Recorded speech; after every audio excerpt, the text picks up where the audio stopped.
Hello. For those of you who don't know me, I am Brian, and I am the concertmaster of the Kievan Symphony Orchestra. For those of you who do know me, hey. Let's see, I know that audition is coming up. I am currently down in Stevens Point, Wisconsin for the American Suzuki Institute, which is a little summer institute they have for Suzuki teachers and kids and all that kind of stuff. So I'm down here representing us, of course. Let's see, but I've been looking at these audition spots, and I wanted to make sure to get this video out as soon as possible because I want to talk about, in particular, the Wagner. That seems to be the most difficult one. And as far as these other ones are concerned, these other excerpts here, the two Dvorak, the Beethoven, Rachmaninoff. If you have any questions, let me know. I will include some fingerings on my email that I'll send to Dr. Nevis, who hopefully will send this, of course, along to you guys.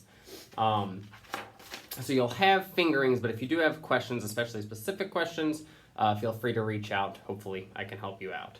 But let's talk about the Wagner, and that one's the hardest. So let's see. First of all, one thing about this excerpt is if you're listening for it at the end of the prelude, it is not there. It is actually at the end of the Liebestod, Liebestod. E, maybe. I don't know if there's an E on the end of that one. But that's actually the last movement in the entire opera. Sometimes you can find a recording of the prelude that goes right into the Liebestod. Why, I don't really know.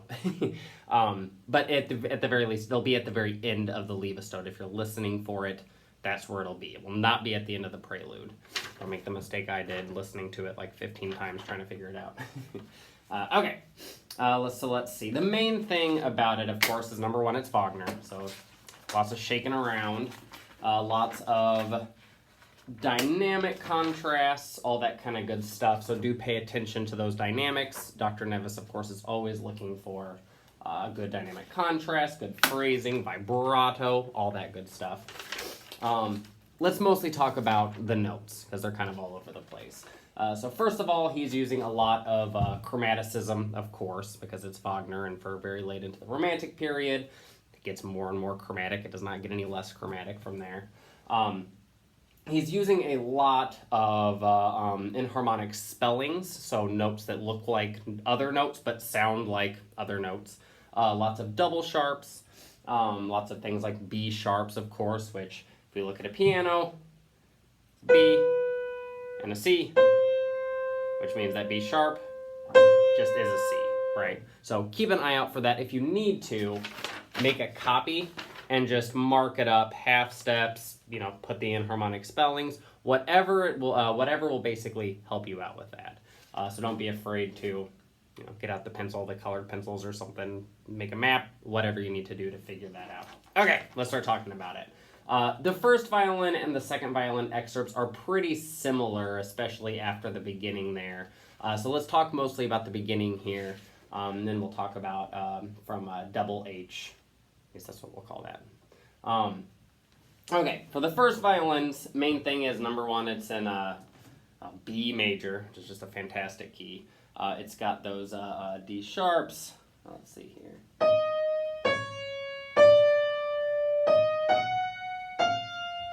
And then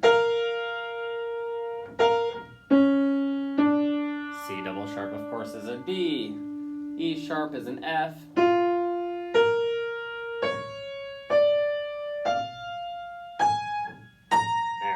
That's the A sharp. Now, pay special attention because that A sharp goes up to a B natural and then down to a G double sharp. Very, very chromatic, so really listen for that. Okay, second violins, you guys start out with an A sharp. See if I can find it. It's way down here somewhere. Then it goes up to a C. Of course, you're doing tremolo down there. Then you go up to that C sharp and then to an A natural.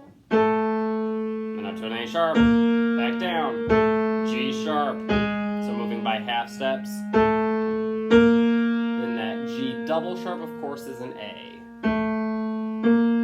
C double sharp is a D. E sharp is an F.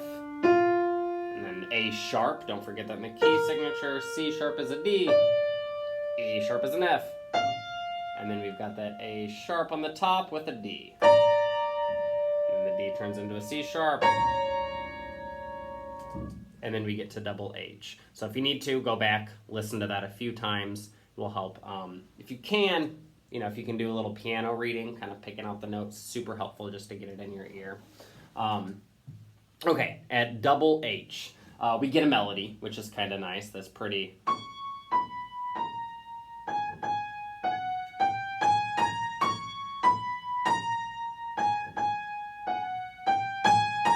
And those are extreme dynamics, so you want to make sure to really play them out. Of course, second violins, you guys are still tremoloing.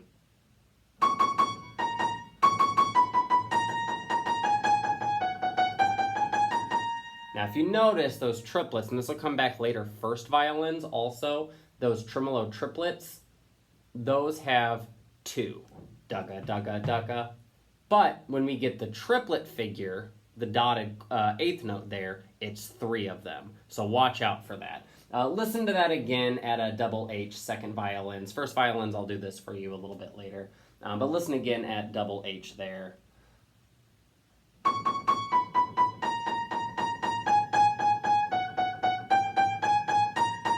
So in other words, you've got to make sure you've got the right amount of notes there.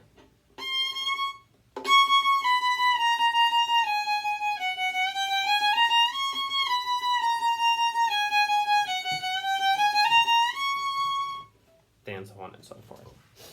So then after that, all hell breaks loose, and you've just got chromaticism from beginning to end, basically. So listen, I'm going to play the first violin part just so you guys can hear the notes on the piano so that we can really listen for those half steps. So I'm going to begin this at about, let's see, where's the first violin excerpt? 1, 2, 3.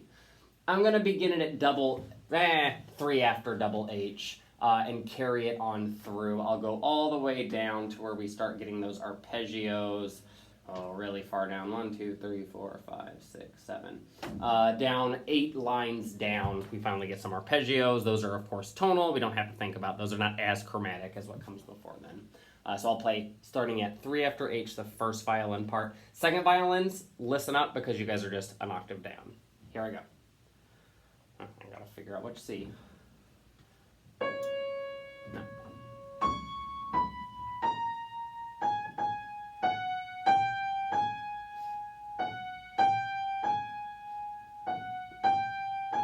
Triplet.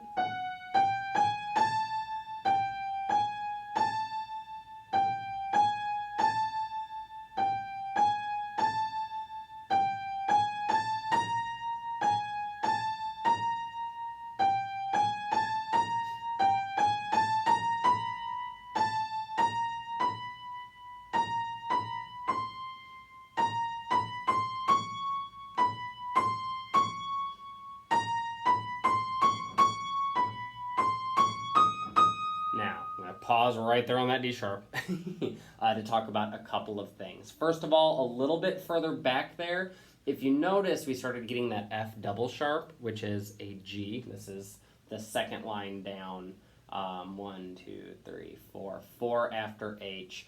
Remember, that doesn't go away, so be careful carrying those accidentals all the way through the bar. If you need to, write them in. I wrote in quite a few of them, so that should help you out a little bit too.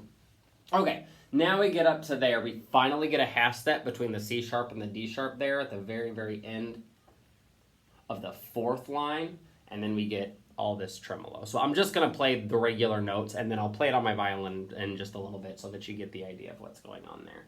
And I'm going to go from right there.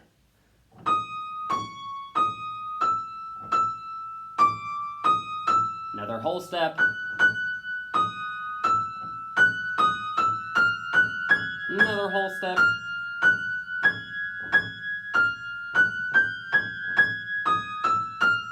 Then a G natural. He really messes with you there by taking that G sharp away and giving you a G natural, so be careful with that.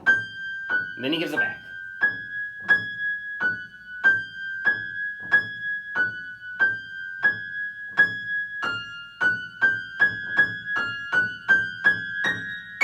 And then luckily right there, 1, 2, 3, 4, 5, 6, 7, 7 lines down, we get that original melody. It's just the tremolo version.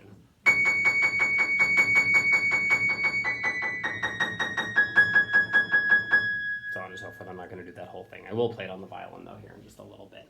I want to play that again, just so that we really get it in our ears. Second violins, you're pretty much lockstep with the firsts. You just jump down an octave when you get to 1, 2, 3, the fourth line down, second measure of the fourth line, but it's still all the same stuff. So do listen up. I'll play it one more time. I'll start at double H, just so that we really get it in our ear.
Sorry.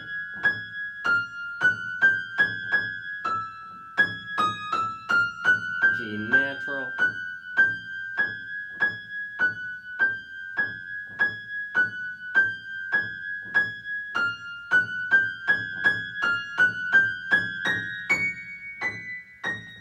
So on and so forth. I'll go ahead and I'll play the first violin part at least up till the arpeggios there, just so that you get an idea. So also pay attention to the tremolo, because like I said, we go back and forth between this triplet feel, and by triplet feel, what I really mean is three shakes per note whenever we have the dotted eighth notes. Da-ga-da, da-ga-da, da-ga-da, da-ga-da, triplet, triplet, triplet. But when we get the triplet eighth notes, those are just two. Da-ga, da-ga, da-ga, since it's a triplet. You don't have as much time to put as many of them on there. So, I'll play it again from double H.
So on and so forth, arpeggio down. So, a couple of things to pay attention to, especially with my fingerings. Hold that, especially first violins, although I would say it applies to seconds too. It's so chromatic. Hold that one down and figure out where the other notes are by where the one is. If you notice, I put that one over and over and over again in there, and I try to leave it down as I'm trying to find all those chromatic notes, and I don't shift until I no longer am going to go back down to that note. So in other words, you'll never have to shift back down if you really pay attention to that one, exactly where it should be at all times. So yeah, that's basically the Wagner. If you do have any questions, of course, feel free to email me. I hopefully will be able to help you out. Let's see, I'll make sure to record these so that you guys can hear them as well, as soon as, of course, I have time. But if you do have any questions, do reach out. I can help you out, and, of course, happy practicing. I'll see you guys this semester.